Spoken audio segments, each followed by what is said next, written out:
So as I told earlier, the today's topic what we are going to discuss is a shaft subjected to combined twisting and bending moment with the fluctuation load.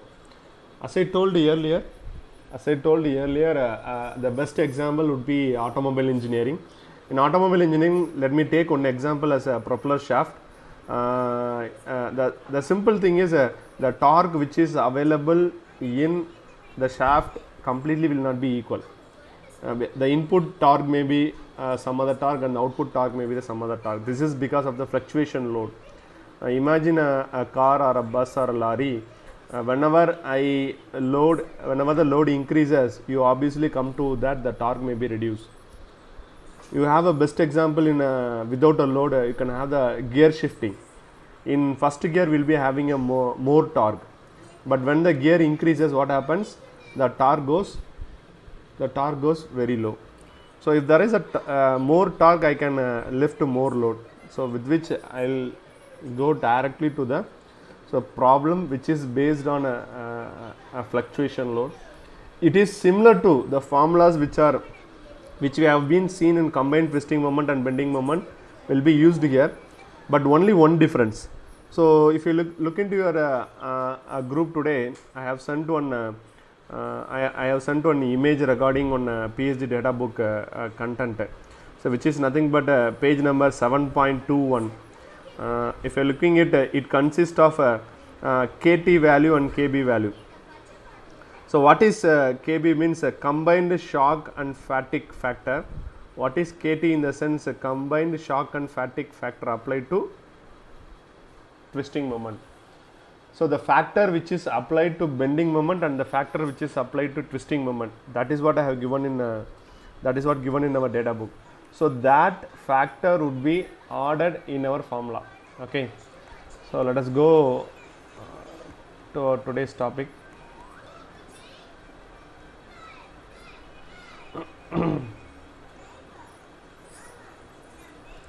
Okay.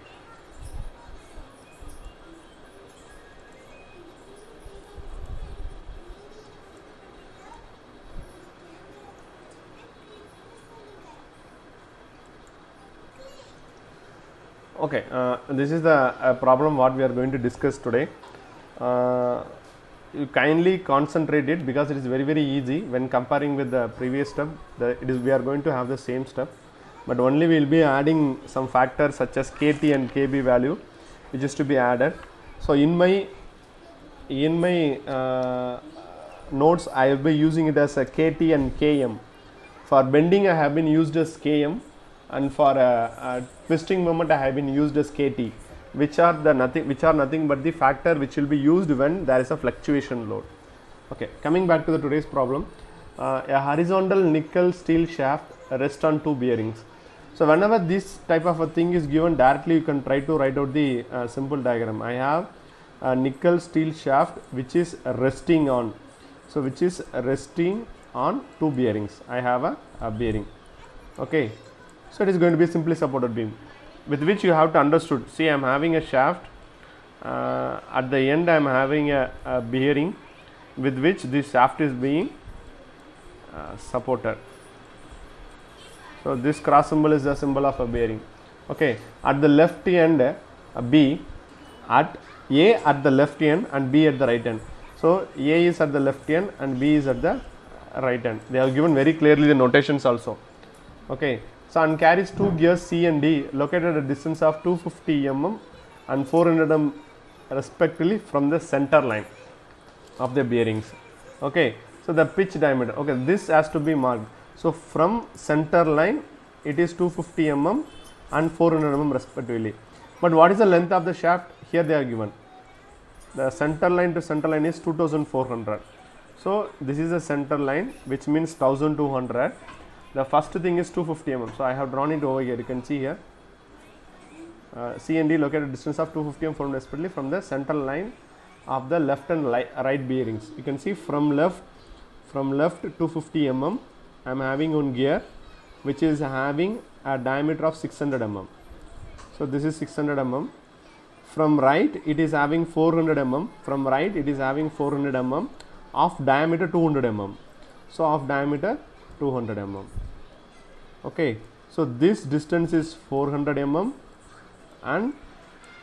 and this distance is 250 mm and this distance is 250 mm. Okay. So obviously we know that if the total length is 2400 and if we minus 650, the distance between the center line, the distance between the center to center gear would be around 1750. In this is understandable.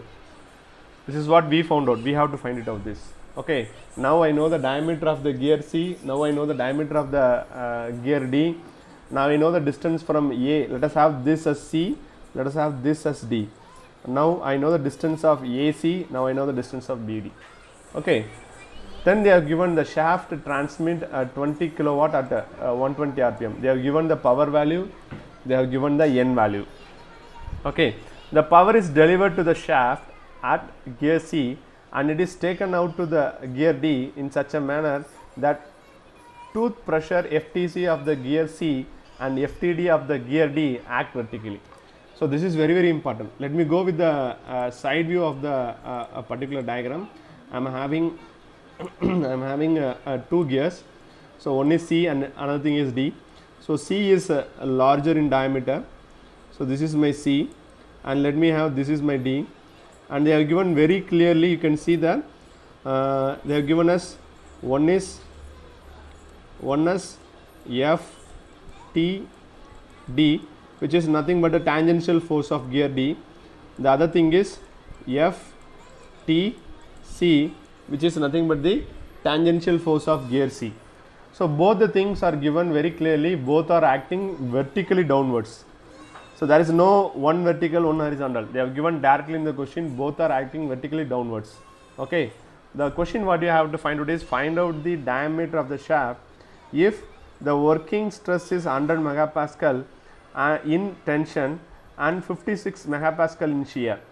Okay. So this is nothing but they are given sigma T is equal to 100 and they have given tau is equal to 56. So these two values are given. Last but not the least, the weight of the gear. The weight of the gear C is 950 Newton and weight of the gear D is given as 350 Newton respectively. So this last line would be the new content here. The combined shock and fatigue factor for bending and torsion. So what is fatigue, sir? Fatigue அப்படினால ஏற்கனவே சொல்லிருக்கேன். ரொம்ப நேரம் நீ ஒரே இடத்துல உட்கார்ந்திருந்த அப்படினா you feel some tiredness. This is because of that the entire load of your body is stagnated at a particular place. Similarly, there will be some fatigue factors whenever there is a fluctuation in my load. If I tend to change my body from a rest position, there would be some internal pressure in my body. Similarly, in element also, if the element is trying to change its load, what happens? Certain factors will be available for bending and twisting moment. So they given very exactly as 1.5 and 1.2 respectively. But I have sent one page in your group that consists of KB and KT value. So both are same. So this is KB. So this is KB and this is KT. Okay. But here I have used in my notes, I have used as KT. But in case of this KB, I have used as a KM. Okay. So now is there any doubt in your question? Can I proceed further? Yes, can I proceed? Okay. Before I go in depth to the problem, let me tell you what is the difference in formula. We already know that TE is equal to square root of m square plus T square is the formula. So since it is being a fluctuation load, you simply add, here I am going to add Km and Kt, that's all. This is the formula for TE. And what about the ME, equivalent bending moment? Equivalent bending moment can be written as 1 by 2 into, so Km into M plus, I can write simply as TE. So because this equation will be of TE, so I am writing this equation. So this is the only difference. See, I have been written here very clearly. you can make a note of here, see here. So k half into km into m, square root of km into m the whole square plus kt into t the whole square. So this is the only difference what we have in the formula. You can look into here also. Okay, I'm sorry. Okay, so you can look the formula over here also. So the change in formula is very minimum, that I have to add only the fatigue factors during bending and the fatigue factors during the twisting, which we have to consider for the fluctuation load. So now let us come to our given data. As I told earlier, I have drawn the diagram here. The first aim would be we have to find out the total weight acting at gear C and total weight acting at gear D. These two things I have to find it out. So let us proceed and we have to find it out what is the weight of the gear C and gear D. Before which the given data, so AC is equal to 250 mm, BD is equal to 400 mm, which have been given in the problem itself. A diameter of the gear C 600 mm, diameter of the gear D 200 mm. The distance between A and B, the total length of the shaft is 2400 mm. The power which is been transmitted is 20 kilowatt. I have been converted into a watt over here. You can see here I have converted this kilowatt, power in kilowatt, into watt. Then the speed of the shaft is given as 120 mm. The tensile stress is given as 100 megapascal, which is nothing but 100 Newton per mm square. Finally, they are given shear stress 56 megapascal, 56 Newton per mm square, and to an added value the self weight of the gear C and self weight of the gear D, and they have given the factor for bending and factor for twisting. So you have one in mind. For example, if this WC and WD is not given, I have to consider only the tangential force as a weight acting by the gear. I repeat again, if the weight of the gear is not given, we have to consider only the tangential force of the particular gear as a weight of the gear. Let me differentiate a pulley and a gear. For example, you consider this is a pulley. For a pulley, I have to connect the driving mechanism by means of a belt. So I will be having a tight slide as a tension T1, slack side tension as T2, where the formula would be T1 minus T2 into R, where I can find out directly the T value. Similarly, if you are going for a gear, you may find out the tangential force. For example, the tangential force only you can find out. So this is for torque, but what about the weight? The weight is nothing but T1 plus T2. So what is the formula for Ft? Ft is equal to torque divided by the radius of the gear. Okay, imagine if you want to find out the weight of the particular gear, and if the self weight is not given, W is equal to, directly you can write Ft, that's all. Okay, in some cases the weight of the gear will be given, for which we have to add the weight of the gear. There are only two cases, either it may be a pulley or it may be a gear. So this is very, very important. So this will be a pulley, so this would be a pulley, and this would be a gear. So this is the formula difference whenever we are going and finding out the weight of a particular formula, weight of a particular component, either gear or a pulley. So with the given data, what I have did is using the formula P is equal to 2 pi nt divided by 60. I have find out the torque. I have substituted the power value in terms of watt, so that the torque would be in Newton meter. So I am converting the torque value into Newton millimeter. So T is equal to 1590 into 10 to the power 3 into 10 to the power 3 Newton meter. So once I found out the torque, as I know the formula to find out the tangential force is torque divided by radius of the gear. To find out the tangential force on C, the torque divided by radius of the gear C. I am substituting both the value and finding what is the torque tangential force available in gear C. Once I found out the tangential force, I am having the weight of the gear C. So now I am adding the tangential force and weight of the gear. I get the total weight acting at the point C. That is what I have been marked here. 6250 Newton is the total weight acting at the point C. Okay, so now this is for gear C, but I need to find out for the gear D also. To find out a total weight acting on gear D, first I need to find out the tangential force acting on D. So the tangential force கண்டுபிடிக்கிறதுக்கு formula என்னன்னா torque divided by radius of gear wheel D. Okay, if I substitute the value of torque and if you substitute the radius of the gear D, I can find out what is the tangential force acting on gear D. Once I find out tangential force acting on D, I can find out the load acting on D downwards by adding the self weight of the gear as well as the tangential force. So that is what I have written here, 16250 Newton. So after these things, everything is common. The formula, you go and look into the formula. I need M, I need T. So T is already found out, KT is already given, Km is already given. If I found out moment, the entire problem is completed. So this is similar to that of the previous problem, but if you look into the problem, whatever we have discussed until now, every problem is different from one another. Okay, that is what you have to look into it. Okay, even though we have worked in simply supported beam, we have worked in overhanging beam. Okay, we have worked with pulley, we have worked in gear.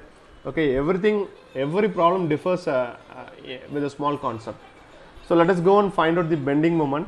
So as I know already, let me draw it here. So this is my both are going to be vertical. I may have RA, I may have RB, and the weighted C and weighted D. So this is 6250 and this is 16250. So in order to find out what is the moment at C and moment at D, we need to find out what is RA and RB first. So this is what we are discussing from the first problem. So this is what we are discussing from the first problem. So we know that RA plus RB is equal to summation of 6250 plus 16250. So using this equation, let me find out what is the value of RA and RB. So taking moment at A, so here I am taking a moment at A, moment from A, so I can easily find out what is the RB value. So from moment, if I want to calculate moment from A, the RB is 2400 distance from RA. I repeat again, RB is 2400 distance from RB. Okay, so this is the moment which is equal to 16250. So what is this distance?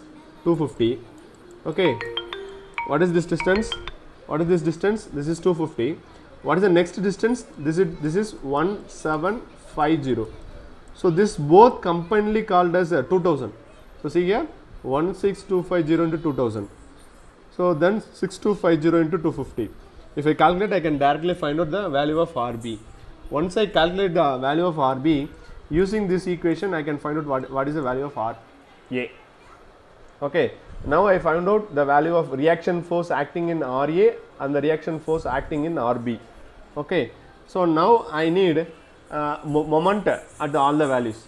So to find the moment at all the values, I already know that since A and B doesn't have any distance, the moment at A and B would be 0. So this is what I have mentioned. This is what I have been mentioned here. But I need to find out the bending moment at C and bending moment at D.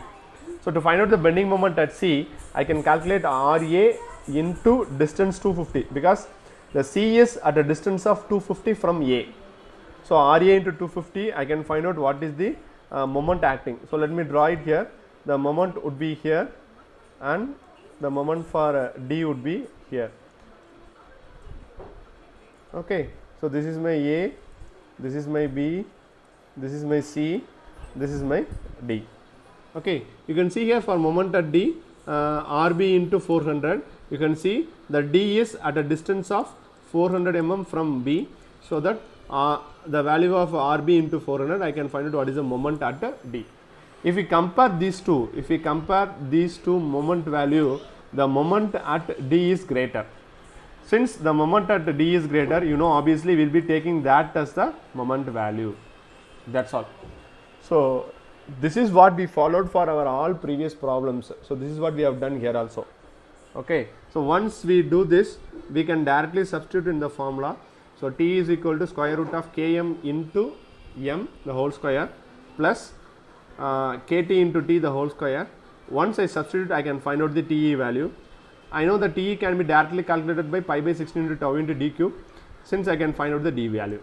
So now I am finding the d value here.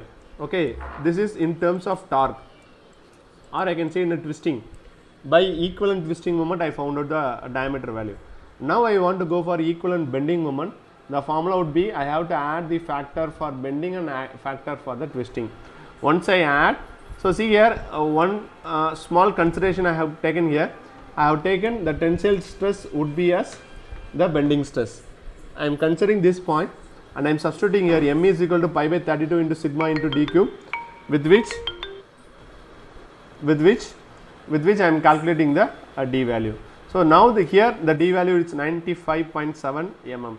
Considering both the diameter, this is the greater value. So I am considering this particular diameter as the diameter of the shaft, and I am finding the standard value in data book page number 7.20.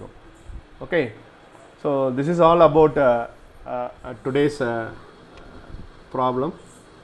If you have any